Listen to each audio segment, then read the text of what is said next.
अजितदादांचा विमान अपघातातील मृत्यू एक गूढ कथा बनलाय। एकीकडे ज्यांचा या अपघातात मृत्यू झालाय त्या अजित पवारांच्या घरात कुणाला उपमुख्यमंत्री व्हायचंय, तर कुणाला राज्यसभेचा खासदार व्हायचं होतं, तर कुणाला पक्षाचा अध्यक्ष होऊन पक्ष ताब्यात घ्यायचा आहे, तर कुणाला पक्ष वाचवायचा आहे। त्यामुळे अजितदादांचा अपघाती मृत्यू घातपात असेल तर मग त्यांच्या घरातून कोणीच कसं काही बोलत नाही। त्यांच्या पक्षातून अमोल मिटकरी यांनाच हा घातपात का वाटतोय? दुसरीकडे अजितदादांचे पुतणे आमदार रोहित पवार याबाबत आवाज उठवतात। ते तर्कसंगत पुरावे देत असले तरी जोपर्यंत अजितदादांच्या घरातून कोणी याबाबत बोलत नाही तोपर्यंत हा अपघात आहे की घातपात यावर सामान्य जनतेनं व्यक्त कसं व्हायचं असाही प्रश्न आहे। आज रोहित पवार आणि युगेंद्र पवार यांनी बारामती पोलीस ठाण्यात अजितदादांच्या मृत्यूबाबत गुन्हा नोंद करण्याची मागणी केली।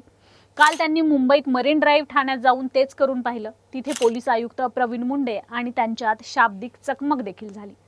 पण असा गुन्हा नोंद करण्यास काल पोलिसांनी नकार दिला होता। आज बारामती ठाण्यासमोर प्रचंड गर्दी जमली आहे। VSR कंपनी आणि DGCAच्या विरोधात गुन्हा दाखल झालाच पाहिजे अशी मागणी रोहित पवारांनी लावून धरली आहे। प्रकरणात सगळं राजकारण सुरू आहे का?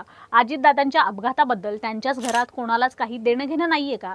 रोहित पवार करत असलेले आरोप हे राजकीय स्टंट आहेत का? सुप्रिया सुळे आणि शरद पवार गप्प का आहेत? रोहित पवारांना पुढे करून ते कुठलं राजकारण खेळतायत? असे एक ना अनेक प्रश्न उपस्थित होत आहेत। या सगळ्यांबाबत सामान्य जनतेला काय वाटतं हे सगळं आपण या व्हिडिओतून समजून घेऊ। नमस्कार, मी अनुजा आणि तुम्ही पाहत आहात कार्यारंभ। अजितदादांचा विमान अपघात झाला, पण त्यांचा राजकीय वारसा सांभाळणाऱ्या कुणालाच याबाबत शंका कुशंका नाहीये का?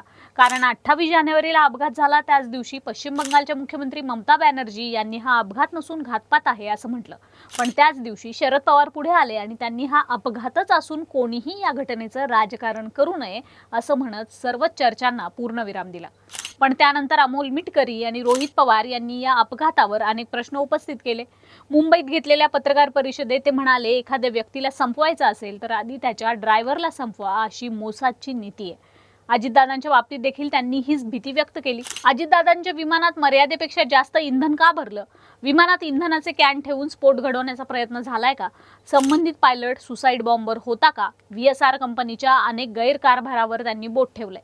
ते सतत करत असलेले आरोप आणि आता केंद्रीय उड्डयन मंत्री राम मोहन नायडू यांच्या राजीनाम्याची त्यांनी केलेली मागणी यामुळे राजकीय वातावरण आणखीनच तापले। DGCAचे अधिकारी या विमान कंपनीच्या गैरकारभाराला कसे जबाबदार आहेत? त्यांच्या गैरकारभारामुळेच कंपनी धोकादायकपणे प्रवासी विमान वाहतूक करीत होती आदी गंभीर आरोप त्यांनी केलेत। त्यासाठी VSR कंपनी आणि DGCAच्या अधिकाऱ्यांवर अजितदादांच्या मृत्यू प्रकरणात गुन्हा नोंद करावा यासाठी त्यांनी जनरेटा वाढवलाय।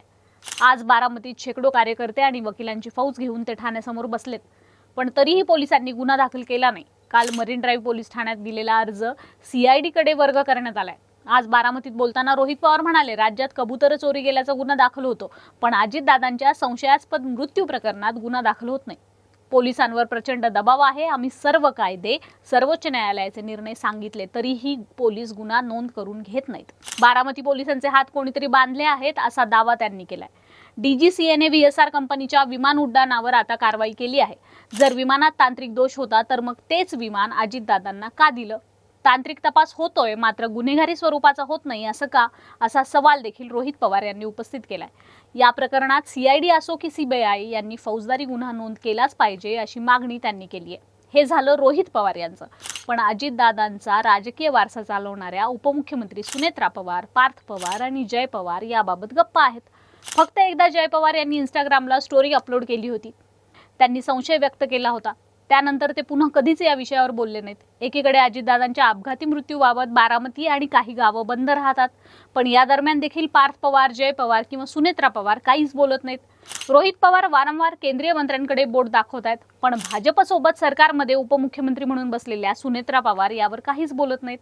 त्यांच्या पक्षाकडून छगन भुजबळ यांनी एकदा संशय व्यक्त केला, पण पुन्हा ते सुद्धा काहीच बोलत नाहीत। रोहित पवार हे प्रफुल्ल पटेल, सुनील तटकरे यांच्याकडे अंगुली निर्देश करतायत, पण त्यावर देखील पक्षातून कोणीच काही बोलत नाही। म्हणजे ज्या पक्षाचा सर्वोच्च नेता गेलाय त्या पक्षात स्मशान शांतता आहे, पण ज्या पक्षाला विलीनीकरण करायचं होतं त्याच पक्षाच्या आमदाराकडून आवाज उठवला जातोय।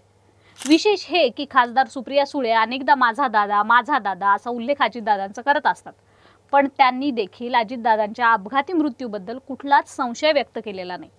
उलट त्या आता केंद्राचं प्रतिनिधित्व करण्यासाठी परदेशात जात आहेत। शिवाय राज्यसभेवर पुन्हा एकदा शरद पवारांनी निवडून जावं यासाठी सुप्रिया सुळे दिल्लीत फिल्डिंग लावतायत. पार्थ पवार राज्यसभेवर जाण्याची तयारी करतायत, तर राष्ट्रवादीचे आमदार पक्ष सुनेत्रा पवार यांच्या ताब्यात देण्यासाठी प्रयत्न करतायत. म्हणजेच काय तर एकट्या रोहित पवारांना अजित पवारांच्या मृत्यूबद्दल संशय आहे.